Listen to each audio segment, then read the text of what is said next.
Hello, everyone. This is Ashley and Tim and Justin from Court Reserve. Thank you so much for joining us today for our fall releases webinar. We are in the Zoom webinar format today. So any of your questions that you have about what we are going through today, please go ahead and chat those in the Q&A or chat as we're going through the webinar today. We will answer all of your questions as we go through each section of what we're going to be presenting to you today.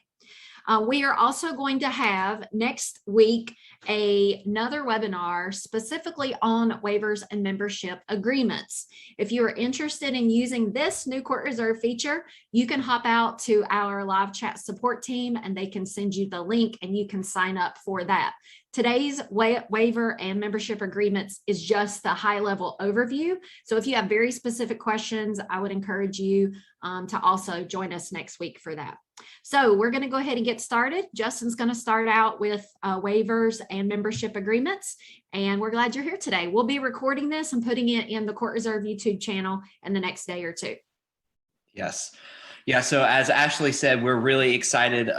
One of the things that we've released with this is the Waivers and Agreements module that the team has worked very hard on, and so we're very proud of it. So I'm going to give you a high-level overview of that today. So first, to turn this on, if this is something that you want to use, it's going to be under the general settings. So you can go to general settings, and it's going to be all the way down at the bottom. We have enable advanced disclosures with electronic signature capture. This is our new waivers and agreements module. So this is not in any way going to be replacing the disclosures that are already in the system. This is just an additional feature set to give you a more powerful way to capture general liability forms, membership agreements, that kind of thing. So once you've enabled this, if you go back to settings, you can then upload or create waivers and agreements under the waivers and agreements section. So I'm going to go to waivers and agreements.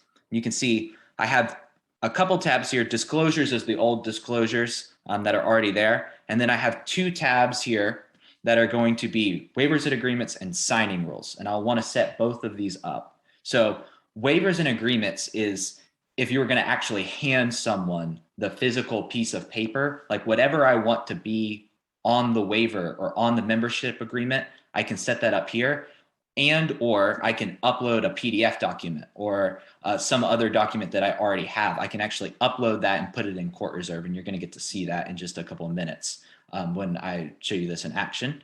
And then signing rules is just when do I want to hand my players this waiver. If it's a membership agreement, I want to hand this to them and ask them to sign it basically as soon as they sign up for a membership of a certain type.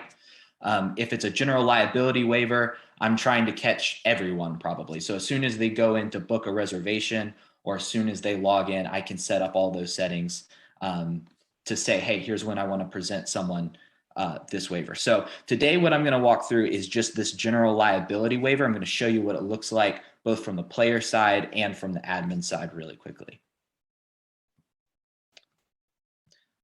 Dara says, how did I get to this screen? So all I did was I went to settings and then I scrolled down, and under reservation settings, there's waivers and agreements. So I'm under this to set up the waivers and agreements module.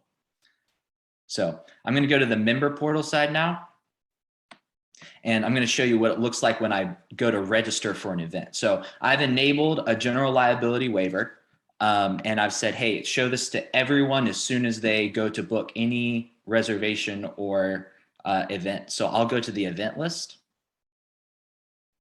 and let's say I want to sign up for backhand domination. So I'll go to that event and I'll click register.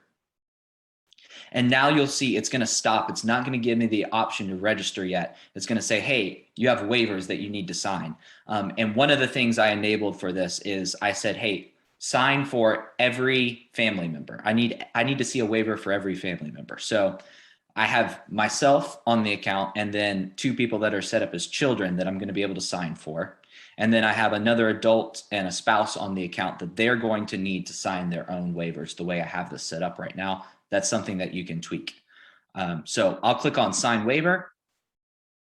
And at this point, I can even click to view the waiver. So I've uploaded a PDF document here. So it's going to show up really clearly here. And I can even click to download this general liability waiver as I'm reading through this and agreeing to it. So, okay, I've seen it. I agree to it. I check the box that says, by electronically signing, I'm agreeing this is a valid form of signature. And then I can click to sign. So my member signs, hit continue. I've got a signature, and I can also sign for additional family members at this point as well.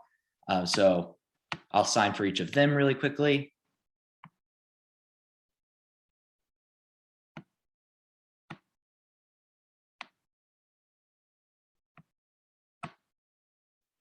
Now I can save all the signatures. And now I have the option to register any of the people that I just signed the waiver for. So I'll go ahead and register myself for that. And now I've done it.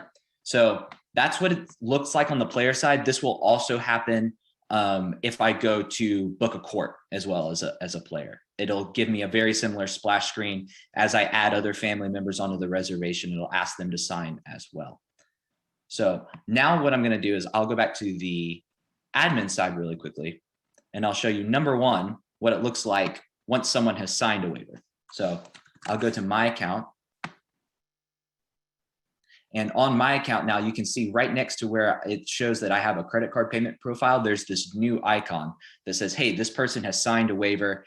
Here's the last time that they signed this waiver, this agreement on. And then at that point, I can go to the waivers tab, and I can see this waiver, what exactly they signed, what version they signed, and even their signature here. And I can click view to see the PDF that we uploaded as well. So all of this will live underneath the accounts for the individual members. Justin. Mm-hmm. Yeah.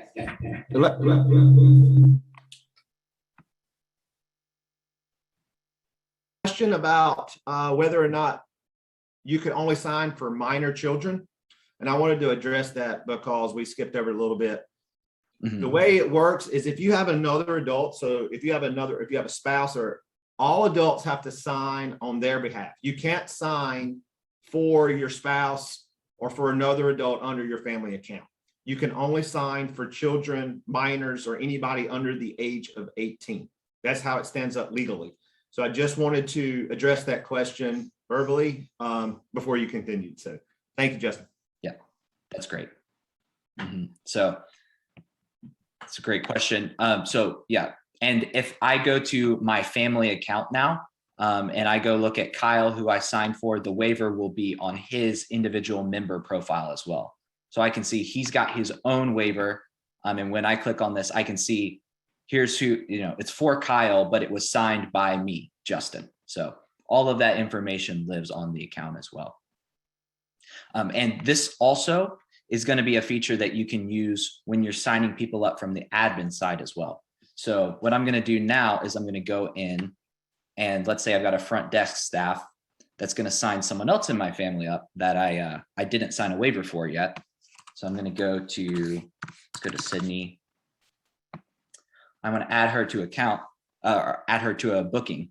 I can see her account is now going to show this red pending signature icon. So this is a really easy way as your staff is booking people to see, does this person need to sign a waiver still? If they do, all they need to do is click on the pending signature. And now I have the option to send them an email to email address that allows them to sign this waiver from the email. Or you also have the option to, if you've got some sort of tablet PC at the front desk, similar to a check-in kiosk kind of setup, you're going to have the option to have a signing queue at the front desk that I can push a waiver to and then ask the member to sign right there on the screen. There'll be a signing queue, and then once they've signed it, the waiver will go onto their profile. So that's another great feature. We're going to cover that a lot more in depth when we do our full breakdown of waivers and agreements, but just know that's an option that you have with this module, is to actually have people sign at the front desk or sign via their email as well, if you enable that. Okay, so the last thing I'm going to show you here is going to be the reports tied to it. So we added a report. If I go to the reports tab, at the very bottom, I've got a waivers report. So I can go here and I can filter this by different membership types that have signed the waiver, when they signed it, and what waiver or agreement they signed. So again, this module, what I just showed you is a general liability waiver. It also works great. There's settings that are going to be for membership agreements. So if you have different membership agreements for different membership types, you can go in here and specify, okay, I want to see this particular membership agreement, show me all the people that signed that. And then I can run this report. I see everyone who signed this, and I can even see their signature as they signed it right here in the report. So that's, I think, everything that we wanted to cover, just a high level today of the waivers and agreements. Tim, if we've got any more questions. Yep. So Tim and I are gonna do the questions, and we would just want to thank Justin. Justin is, of course, working with all of you guys on our live customer support team, and he's going to be doing a lot more of these. So well done on our first webinar with Justin today. Thank you, Justin. And he'll be doing the with Tim next week, the waiver and deep dive membership agreement. So our first question that we have, Tim's going to answer this one here. Let's see. Can the waiver be set up with lines to fill in, like email, phone for guests?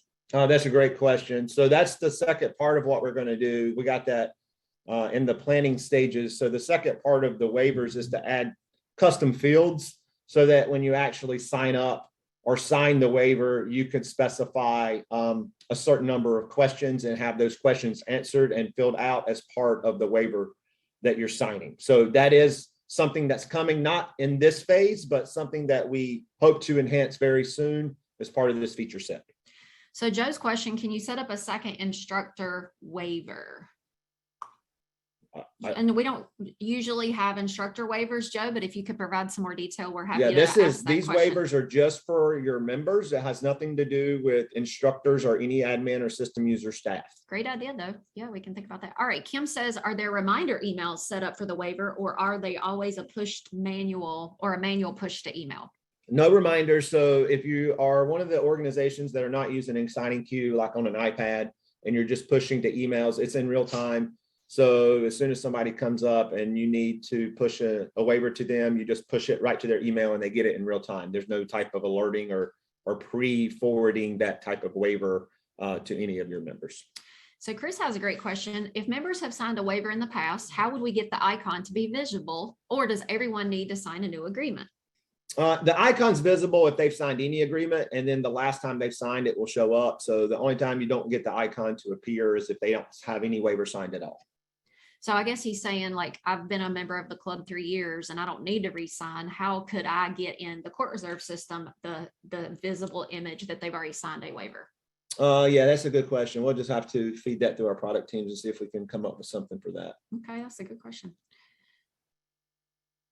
Our next question, how can we get a non-member account holder to sign our standard waiver when they show up to play on a member's reservation on a kiosk? Or do we have to manually print a few blank sheets for manual signature? No, you can push anybody to the signing queue. You would just need to have their information and have them in. They couldn't be in as a guest. That's the only thing that we don't do.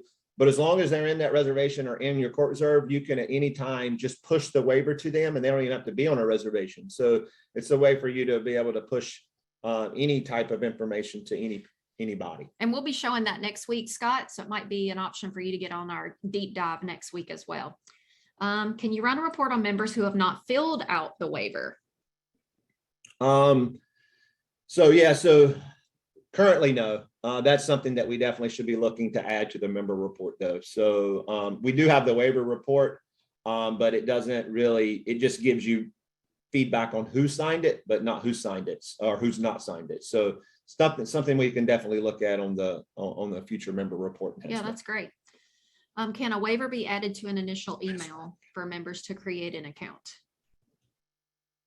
Can a waiver be added to an initial email for members to create an account? No, not currently. No, not currently. So we've got some other questions here, but we do have several other features to get through. So what we'll do is we will take these questions and we will email you back answers, or maybe while I'm presenting, Tim can go in and actually answer these questions in the chat. So again, thank you, Justin. I'm going to steal your screen now, and we're going to go in and talk about some other things. Okay, so what I'm going to talk to you about now is our new check-in status. So that would be to where you are running great reporting in court reserve, because it tells, or you can actually keep up with who's in your facility, whether they were late, whether they didn't, or they canceled late, whether they were a no-show. So the way that you would set this up would be go to settings and organization settings and come over here to the new light purple beside global announcement called check-in statuses. Now, this is something that if you're a current court reserve customer, it is disabled at this point. So you would just have to click the enable button. And then we've got a couple in here already set up, and I've actually gone in and added this last one called late cancel. It's easy to create a check-in status. You name it, it's active, you save, and then you can go in and edit the order. Now, why would you want to do that? Well, it depends on which one you want to populate at the top when you're actually checking in. So if you edit the order, you can simply drop in or drag and drop. This is easy. A lot of like other things are used in the court reserve platform.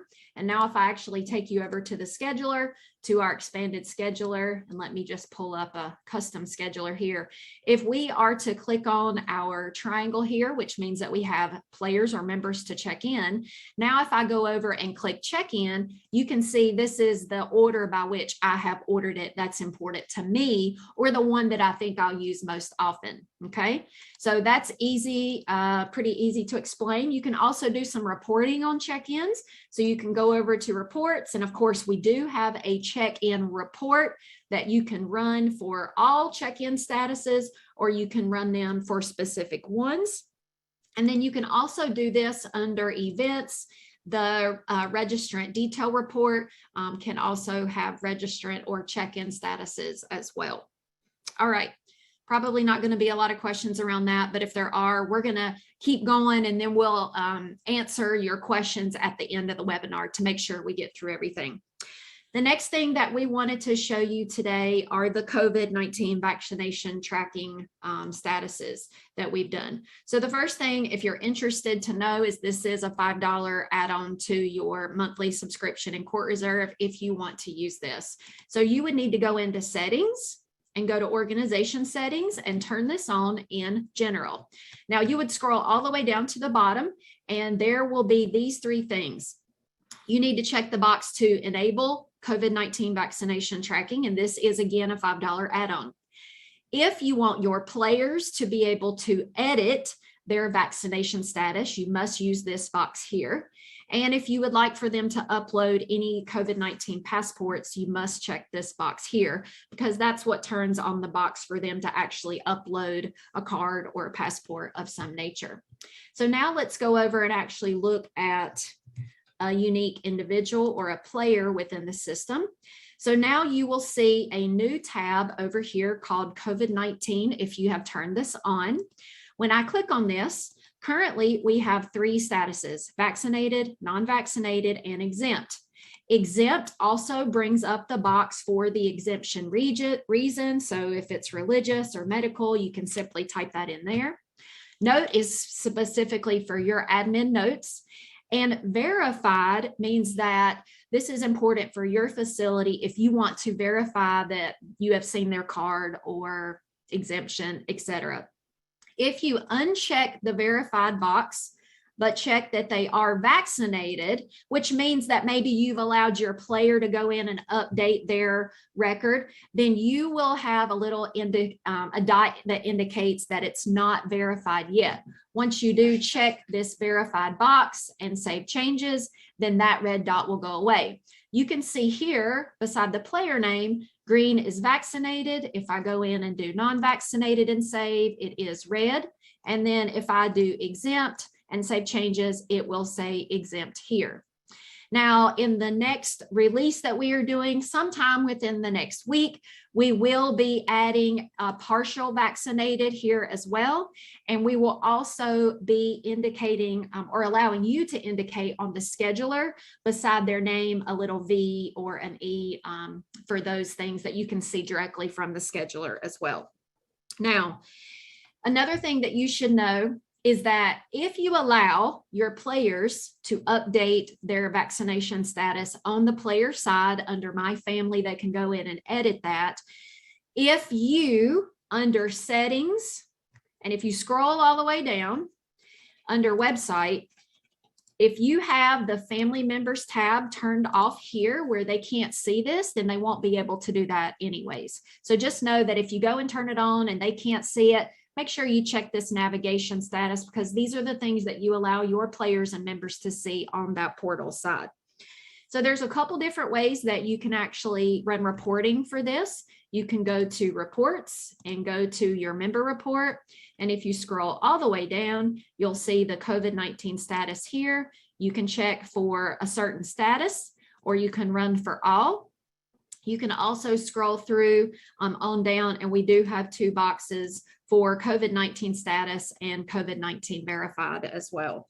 You can also see this on the Registrant detail report by scrolling down, and the COVID-19 status would be on the Registrant detail report as well.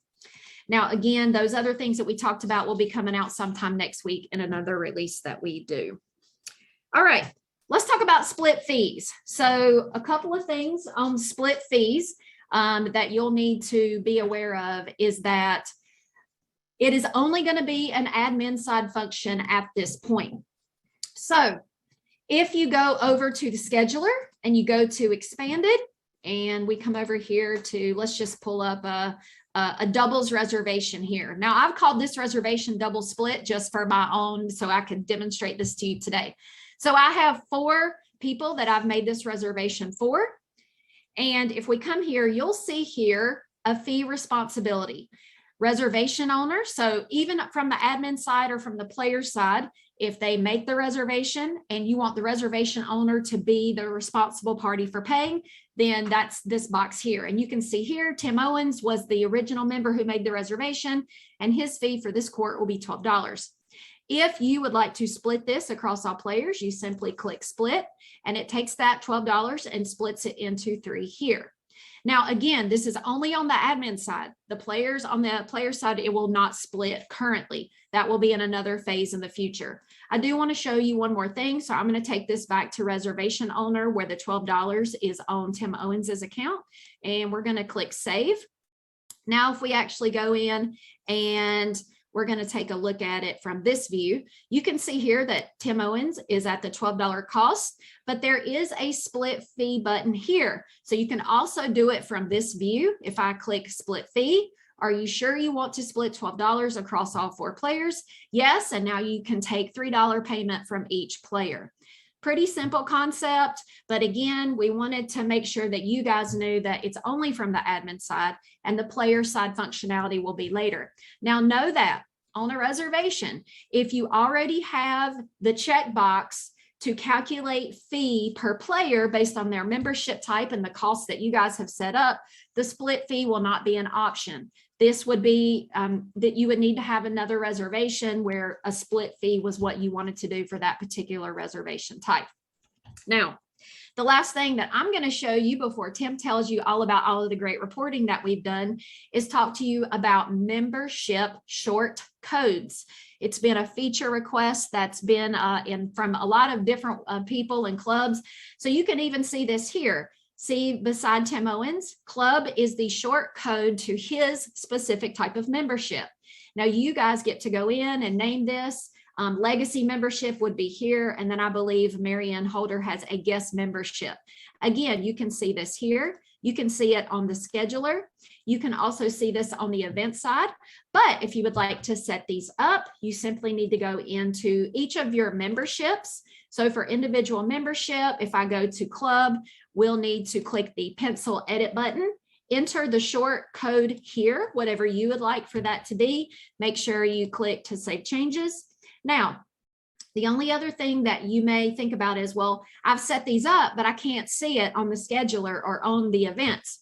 Well, you would simply need to just click on membership settings and check the box that allows for short codes to be displayed on the admin side. And that box would be right here. Make sure you click save, and So now I'm going to turn it over to Tim. He's going to talk to you about reporting features that we've done, also some up and coming features for Q4 of this year that we're going to be releasing. And then we will follow up and answer your questions that we can get through for the end of the time. So let me turn off.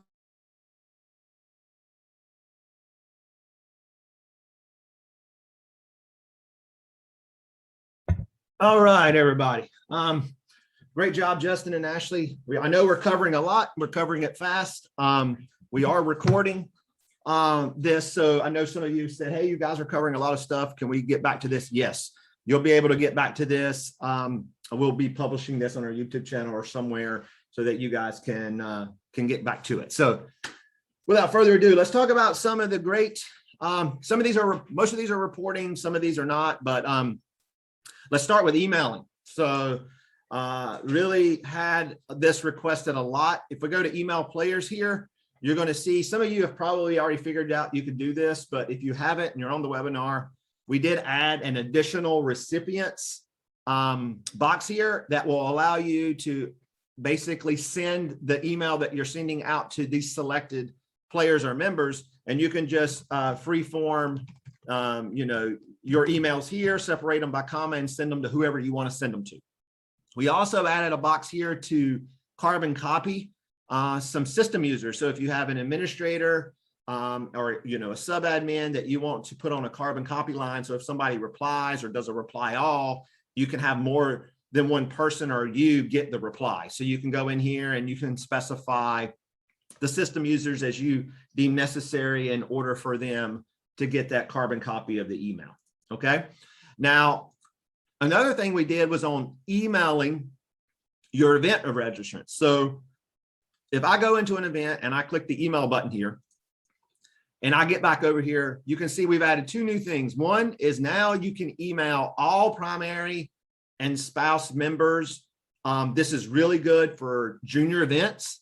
And you need to send not just the notice of this email to mom, you want to send it to both mom, dad, and nanny. So now you can check that box and it's going to go to every person on that account that has an email address.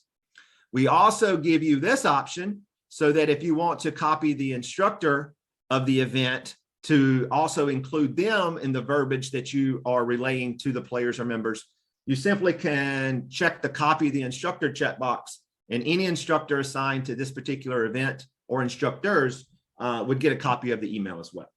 So I'm really excited about those enhancements to email players. Just as a side note, we have added, if some of you may have been requested or noticed that on the cancellation emails for an event, if done on the administrative side, the pro or instructors assigned were not getting notified. We did correct that in this release. So now if you do cancel an event, something cancels due to a closure, any pro that was also on any court or any event will be notified that that lesson, that clinic or that program has been canceled. So just a little bit of information there on that enhancement. So now let's move into the sales summary portion. So on the sales summary, the biggest thing that we have heard about this report is, hey, can you provide a detail of this report so that we can sort of get to some of our transactional information without clicking the drill down. And so we did that. So this is going to be very close to the transaction report, but it's going to give you the benefit of sorting it and grouping it by revenue categories.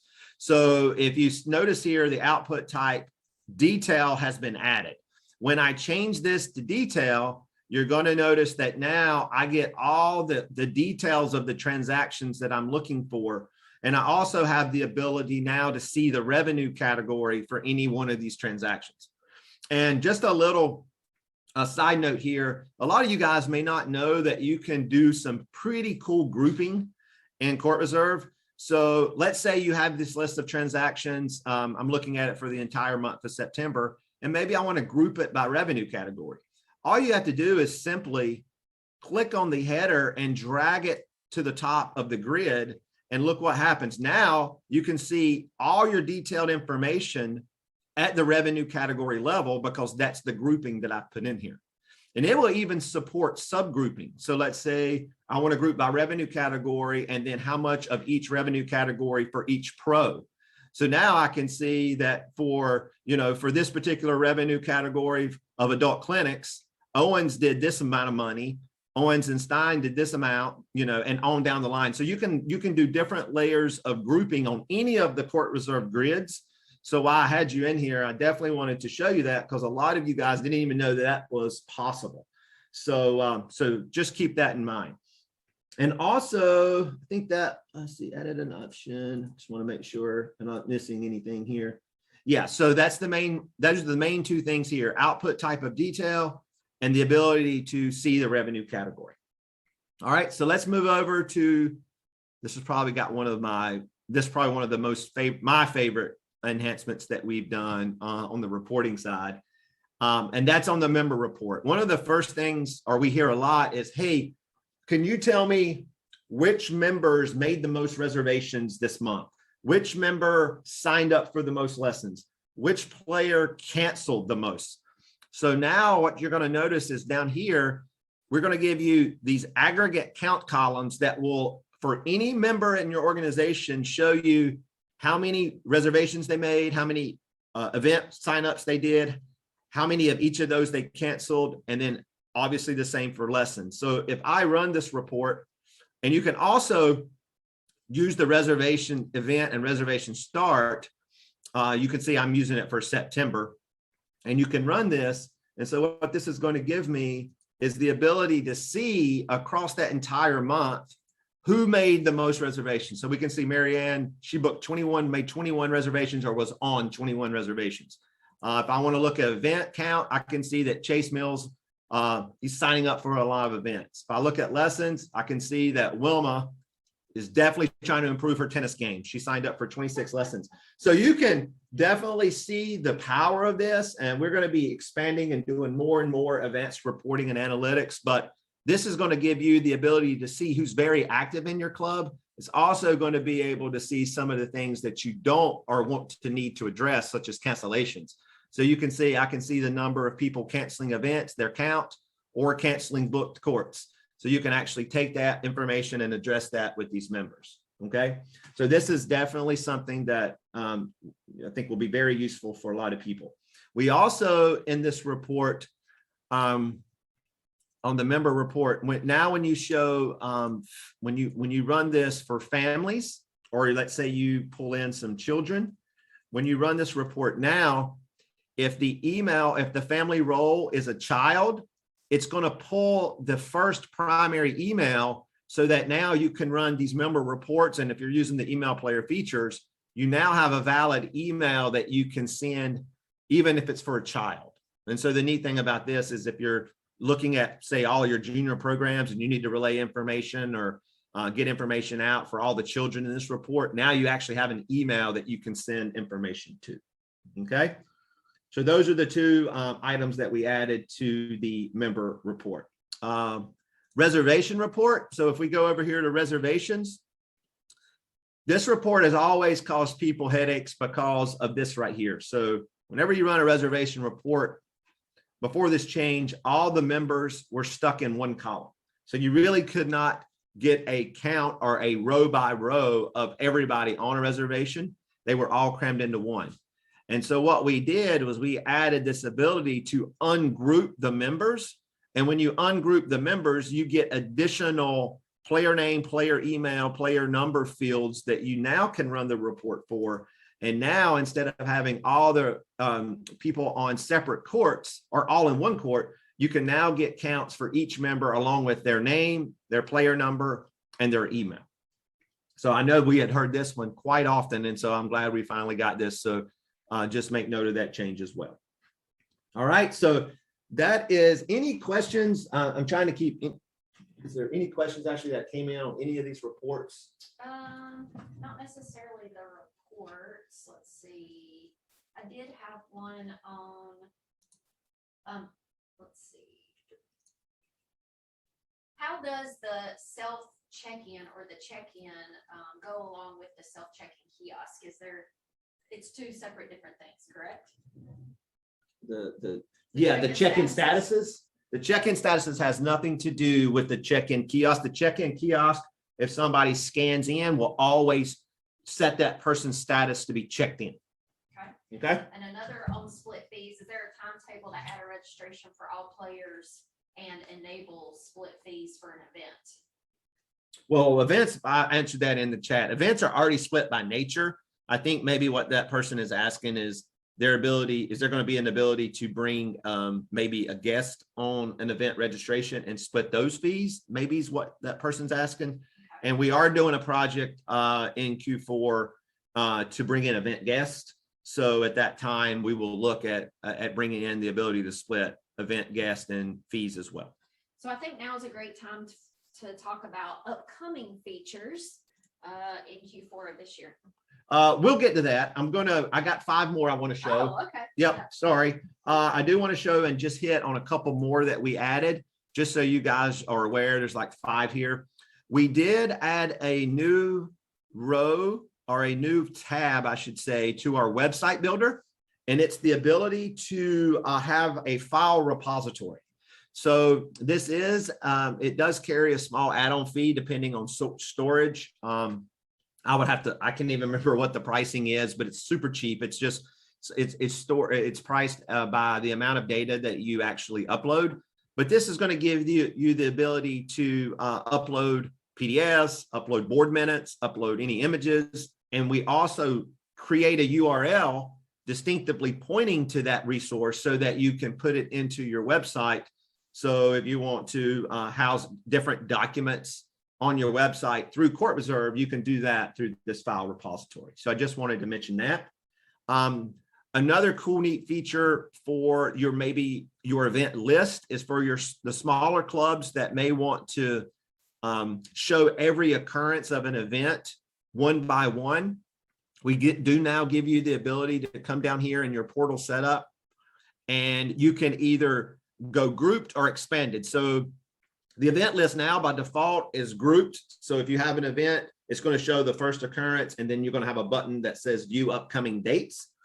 Some of our clubs and organizations were requesting to say, hey, can we just show every date as its own event? And now you can. You just change this option from group to expanded, and that's going to show every day for a recurring event in chronological order as part of the list. So a very cool feature there if that applies to you. We did this one. We got asked a lot to change. It's a simple change, but it's the vernacular change is a good one. So on this unsubscribe, we had a lot of organizations saying their players and members was getting confused because they thought this unsubscribe was unsubscribing from Court Reserve emails. So we've changed the verbiage to actually specify that this unsubscribing would be from the club and organization's emails, alerts, and newsletters. So hopefully by just changing this verbiage, and this is public facing as well, then you will have less people unsubscribing and clicking that button so that you can have a better email response rate. Okay. And then 2 more real quick. The expanded scheduler. If you haven't noticed this great feature, we now show the capacity on the scheduler for all events. And we also show a full badge if the event is full. So now you can see on these different events, you can see now instead of just showing 4 registrants, we actually are showing 4 registrants of 6 spots. And then if this event was full, you would see the full badge. So visually, your team can actually see a lot better of the events that are getting close to being to capacity and the events that are already full. So just wanted to mention that. And then lastly, when you go to register someone to an event, we have given you the ability for your front desk to know if somebody is inactive. So now if you go in and you type Andy Johnson, who's an inactive or suspended member, any person that is not carrying active membership will now show in red.